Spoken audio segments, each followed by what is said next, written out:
यह कहानी एक इंसान की है जिसका एडवेंचर का शौक उसके लिए मौत के खौफनाक खेल में बदल गया। ये एक सस्पेंस और भावनाओं से भरी दास्तान है जो आपके दिल को छू जाएगी और एक गहरी सोच छोड़ जाएगी।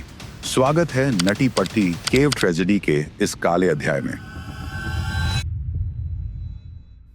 25 नवंबर 2009 यूटा, यूनाइटेड स्टेट्स में स्थित नटी पट्टी केव एक खतरनाक जगह है जो अपनी पतली और टेढ़ी मेढ़ी सुरंगों के लिए मशहूर है।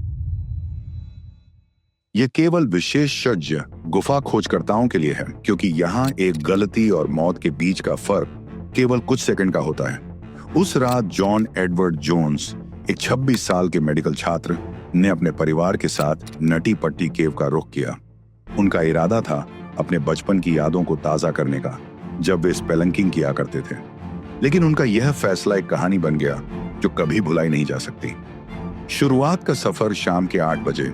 जॉन, उनका भाई जोश और परिवार के अन्य लोग गुफा के अंदर प्रवेश करते हैं। पहले 1 घंटे सब कुछ ठीक चला, लेकिन एक गलत मोड़ उन्हें एक ऐसे हिस्से में ले गया जो किसी डरावने सपने से कम नहीं था। जॉन एक बदनाम सुरंग में फंस गए जिसे बर्थ कैनाल कहा जाता है। उन्होंने समझा कि वे एक बड़े चैम्बर में पहुंच गए हैं, लेकिन वह जगह और भी पतली होती गई। सिर नीचे और पैर ऊपर एक उल्टी स्थिति में जॉन अटक गए और यहाँ से उनका सबसे बड़ा संघर्ष शुरू होता है।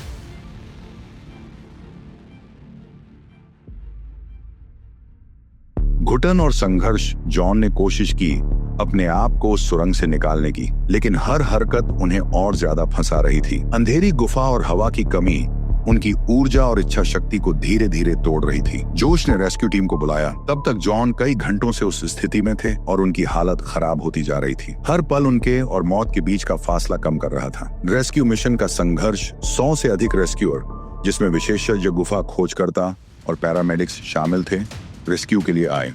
उन्होंने हर संभव उपकरण और रणनीति का इस्तेमाल किया, लेकिन नटी पट्टी केव की पेचीदा बनावट और जॉन की उल्टी स्थिति ने मिशन को मुश्किल से मुश्किल बना दिया। डॉक्टरों ने बताया कि जॉन की स्थिति उनके रक्त संचार को गंभीर रूप से प्रभावित कर रही थी। एक इंसानी शरीर केवल 10 घंटे तक इस तरह जीवित रह सकता है। जॉन 27 घंटे तक वहां उल्टे फंसे रहे। रेस्क्यू की हर कोशिश उनकी हालत को और नाजुक बना रही थी। कई घंटों की मेहनत के बाद रेस्क्यूअर्स ने एक घोषणा की, जॉन को बचाना अब संभव नहीं है। रात के करीब 11:56 पर डॉक्टरों ने पुष्टि की कि जॉन एडवर्ड जोन्स अब इस दुनिया में नहीं रहे।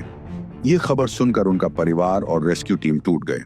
उनका शरीर वहीं नटी पट्टी केव में ही रह गया। 1 हफ्ते के अंदर गुफा को स्थायी रूप से बंद कर दिया गया ताकि ऐसे हादसे दोबारा न हो। आज यह गुफा एक स्मारक बन चुका है जो इंसानी हिम्मत और प्रकृति की ताकत का एक जीवंत सबक है। एक सीख जो याद रहे। जॉन की कहानी एक चेतावनी है।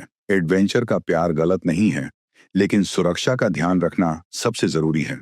हर एक सफर के साथ जिम्मेदार और तैयार रहना चाहिए। अगर यह कहानी ने आपको छू लिया है तो इसे जरूर साझा करें। जिंदगी एक ही बार मिलती है, इसलिए इसे संभाल कर जिएं। धन्यवाद।